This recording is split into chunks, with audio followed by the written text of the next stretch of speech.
You are standing in a coffee shop in a city you have never visited before. You turn to your left. A stranger in a yellow coat laughs. Suddenly, your chest tightens. The world around you freezes. You know this exact moment. You know the smell of the burnt coffee. You know the exact pitch of that stranger's laugh. You even know that 3 seconds from now, the barista is going to drop a metal spoon. It happens, exactly as you saw it, but it is physically impossible. You have never set foot in this country, let alone this shop. Your heart starts to race. Your mind searches for an explanation. We call this déjà vu. For centuries, humans have been absolutely terrified of this feeling. The famous philosopher Saint Augustine wrote about it in the year 400, calling it the false memories of the mind. For generations, people thought it was proof of past lives, psychic powers, or a literal glitch in a simulated universe. It felt like your soul was briefly stepping outside of time, but the real truth is far weirder than a parallel universe. Your brain is currently lying to you. It is running a silent, split-second cover-up to hide a massive mistake it just made, and the error is happening right now. To understand why your brain lies, we have to look at how it receives mail. Think of your left eye and your right eye as two separate delivery couriers. Their job is to run down the long, dark hallways of your head and deliver what they see to the boss, your conscious mind. Normally, these two couriers are Olympic athletes. They run at the exact same speed and arrive at the office at the exact same millisecond.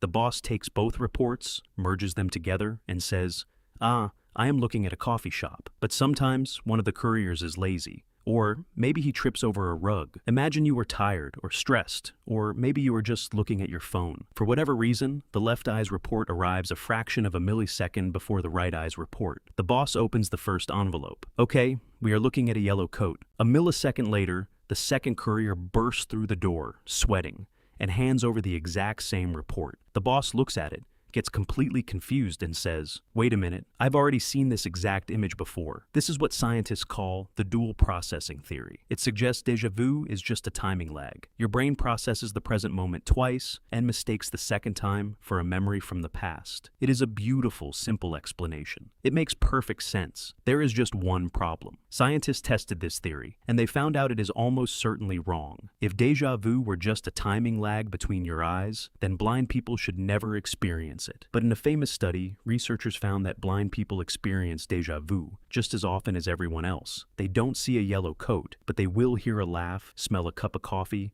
and suddenly get the overwhelming feeling that they have lived this moment before. So, if the eyes aren't causing the glitch, what is? Enter Dr. Anne Cleary, a cognitive psychologist who decided to build a virtual reality machine to hunt down the ghost of déjà vu. She realized that our brains are incredibly lazy. They hate doing extra homework. To save space in your head, your brain does not record your life in high-definition video. Instead, it compresses your memories into tiny, low-resolution blueprints. Imagine you visited a doctor's office 5 years ago. You don't consciously remember it. It was boring, but your brain kept a tiny blueprint of the room's layout. Desk on the left, plant in the corner, couch on the right. Now, cut to today. You walk into a friend's brand new apartment. The furniture is completely different.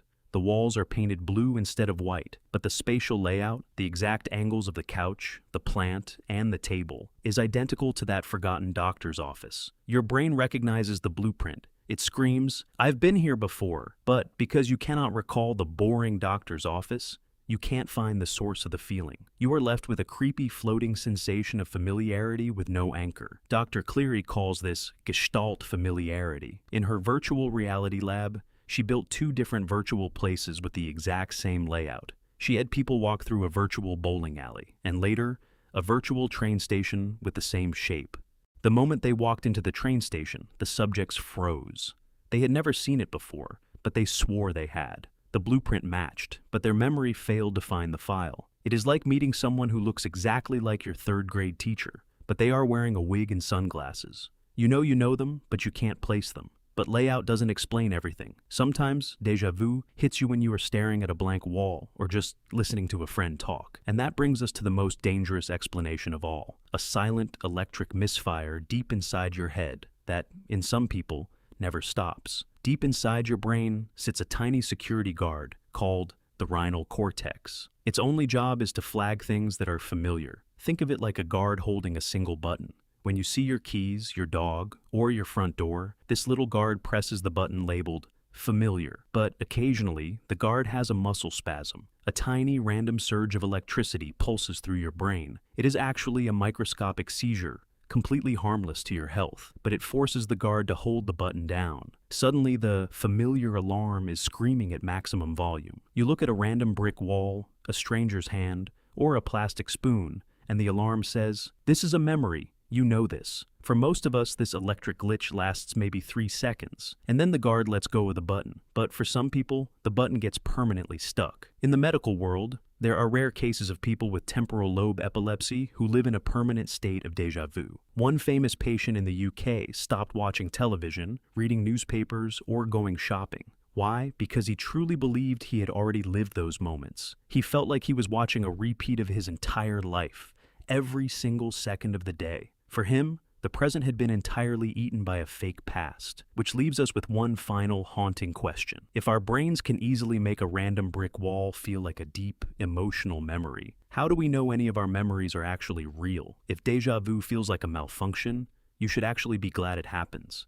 A researcher named Dr. Akira O'Connor decided to put people into fMRI brain scanners and trigger déjà vu on purpose. He expected to see the memory centers of the brain lighting up, but instead, those areas were completely quiet. The parts of the brain that actually lit up were the frontal areas, the parts responsible for logic, decision-making, and resolving conflicts. This means déjà vu is not a memory mistake. It is your brain's internal fact-checker running a diagnostic test. Your memory center accidentally sent a false familiarity signal, but instead of blindly believing it, your logic center stepped in, looked at the environment, and said, "Wait, this is impossible. We have never been to this city. The alarm is wrong." It is the moment your brain catches its own error in real time. In fact, this is why déjà vu peaks in young adults between the ages of 15 and 25. Young brains have highly active, fast-paced wiring.